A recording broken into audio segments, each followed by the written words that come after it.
Bienvenue dans le podcast de la génération Esther, un podcast qui a pour objectif de transformer votre mentalité afin que vous puissiez devenir une femme qui brille dans tous les domaines, spirituel, influence et féminité, afin que vous deveniez la femme que Dieu dit que vous êtes.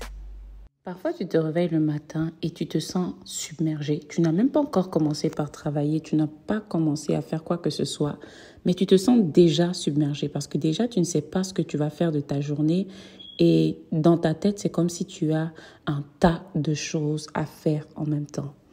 Bonjour les filles de Dieu, comment est-ce que vous allez? J'espère que vous allez bien. Alors, c'est Daphné, votre très chère sœur.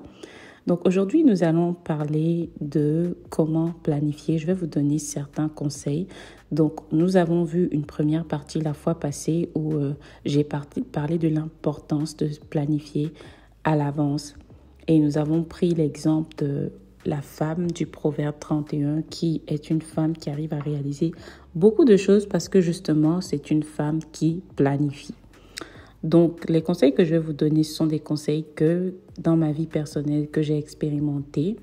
Et n'hésitez pas cependant à aller chercher plus de ressources si c'est un sujet dont vous avez besoin, si c'est un sujet qui vous intéresse.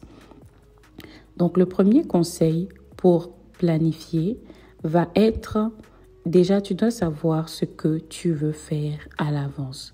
Donc, comme j'ai donné l'exemple au début de la vidéo, beaucoup de fois, plusieurs fois, nous allons nous réveiller et nous allons nous sentir submergés avant d'avoir fait quoi que ce soit. Et ce n'est pas forcément parce qu'on a beaucoup de choses, c'est parce qu'on ne sait pas ce qu'on va faire. Donc, si par exemple, je me lève et je sais qu'aujourd'hui, je vais faire 3 choses, par exemple. Donc, ça me donne la paix du cœur parce que c'est comme si j'ai un plan, en fait. J'ai plus ou moins, en fait, de la clarté. Alors que, au contraire, en fait, je me lève, je ne sais même pas comment est-ce que la journée va se dérouler. C'est du stress, en fait. Et je pense que c'est du stress inutile parce que ça aurait pu être évité.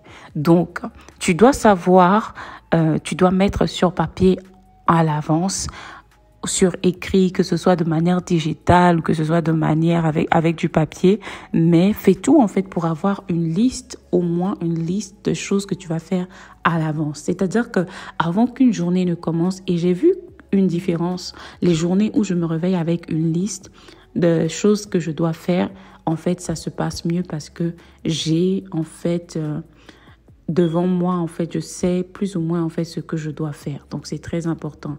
Donc moi, je conseille d'avoir au moins, ça peut être par semaine, ça peut être la veille, tu établis la chose. Quoi qu'en est-il, en fait, il faut que tu saches avant que chaque journée ne commence, en fait, ce que tu vas faire durant cette journée. Et ça va te délivrer du stress inutile et ça va t'empêcher, en fait, d'être submergé facilement. Donc, le deuxième conseil va être d'avoir des objectifs. Alors, les objectifs vont être différents en fait de la to-do list qui est ce dont je vous ai parlé en premier parce que ce sont des choses que tu vas établir par exemple le mois, la semaine. Les objectifs sont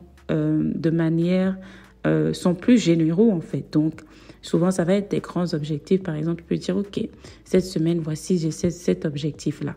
Et maintenant c'est à partir de ces objectifs-là que par la suite tu pourras établir tes listes en fait par journée. Donc par exemple, si ce mois j'ai pour objectif de faire 5 vidéos, donc je mets objectif du mois de novembre, 5 vidéos. Donc là, je vais me lever par exemple, je vais prendre une semaine, la première semaine, je sais ok, cette semaine je dois faire 2 vidéos et pendant la semaine par exemple, je choisis 2 jours, je dis ok, mardi et mercredi, je vais faire ces vidéos. Donc les objectifs vont être généraux. Et c'est ce qui va te permettre, en fait, de t'organiser et de plus tard, en fait, établir une to-do list ou planifier, en fait, tes journées ou tes semaines, tu vois. Donc, c'est très important que tu puisses avoir tes objectifs. Beaucoup de personnes, même, ont des objectifs, même pour l'année, tu vois. Donc, quel que soit le niveau auquel tu es, tu peux, selon ce qui marche pour toi, avoir des objectifs. Et j'ai parlé en début d'année du vision board. Donc, c'est une manière aussi donc, que tu peux utiliser en fait pour réaliser en fait tes objectifs. Donc, je trouve que c'est quelque chose qui est plus ou moins c'est très récréatif de le faire en fait. Donc le vision board, ça va être un tableau que tu vas utiliser, tu vas mettre tes objectifs de l'année. Donc si tu ne sais pas ce que c'est, tu peux retourner dans mes anciennes vidéos et tu vas trouver le lien où je parle de la vision. Les vidéos où je parle de la vision, j'en parle aussi. Donc, c'est très important. Aie des objectifs. Ne sois pas pris de court. Tu te lèves, il ne faut pas qu'un mois passe sans que tu ne saches forcément ce que tu vas faire. Ça va beaucoup t'aider.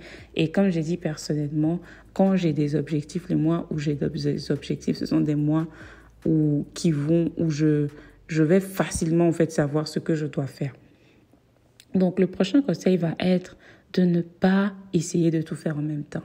Donc, moi, j'ai souvent ce problème-là où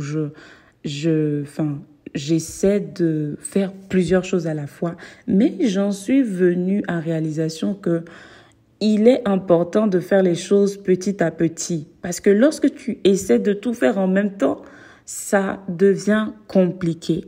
Quand tu veux faire trop de choses, tu n'es plus concentré et parfois, ça te mène à ne finalement rien faire. Ou parfois, ça va te faire de toi une personne qui reporte à demain, une personne qui procrastine beaucoup parce que tu vas directement te dire, OK, aujourd'hui, j'ai 10 trucs à faire, Donc, tu vas dire, OK, je vais faire après. Et finalement, ta journée finie, tu n'as rien fait. Donc, ne sois pas quelqu'un qui a envie de tout faire en même temps. C'est pour ça que c'est très objectif d'avoir des objectifs, très important d'avoir des objectifs. Quand tu as des objectifs, tu pourras en fait les répartir en plusieurs listes. Et ça va t'aider en fait. Et tu sais que même si tu ne fais pas beaucoup par jour, par exemple, tu es en train de travailler petit à petit pour atteindre les objectifs, en fait, les objectifs généraux, tu vois. Mais c'est important que tu puisses ne pas essayer de faire tout à la fois.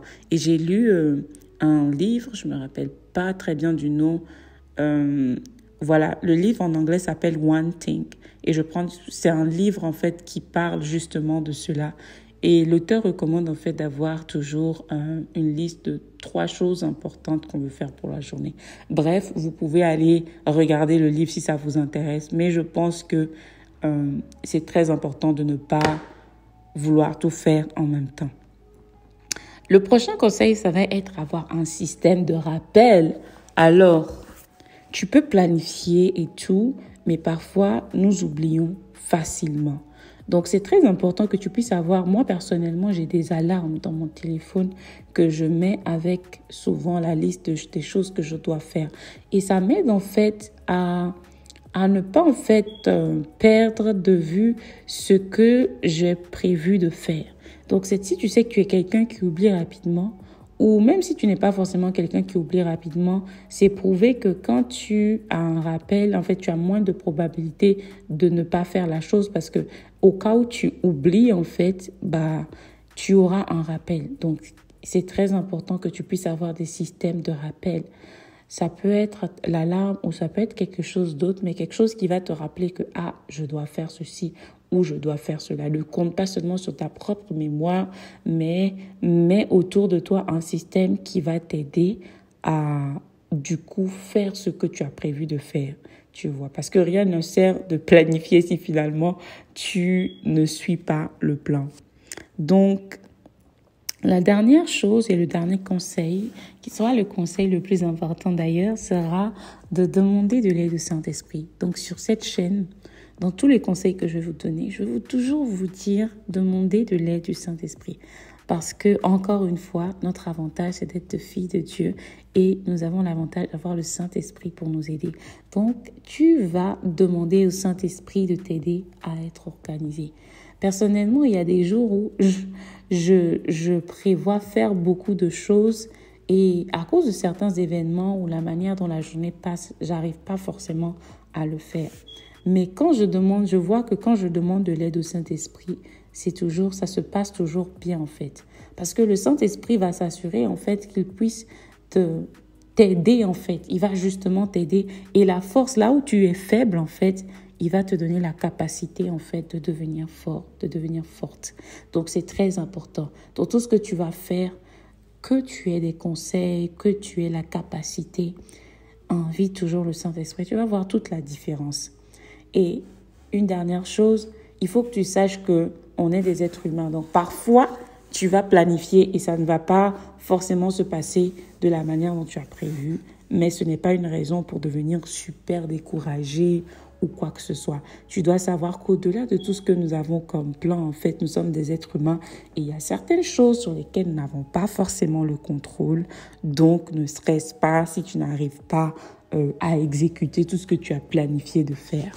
Donc, je vais m'arrêter là aujourd'hui et n'hésitez pas à chercher d'autres vidéos, d'autres livres. Si c'est un sujet, comme je vous ai dit, je ne suis pas experte, mais je partage avec vous des choses que j'ai appris moi-même. Donc, n'hésitez pas à commenter comment est-ce que toi tu fais pour planifier ou comment est-ce que tu prévois de faire pour pouvoir être plus organisé. N'hésite pas à le laisser en commentaire pour aider une autre sœur. Dieu te bénisse abondamment et on se dit à la prochaine.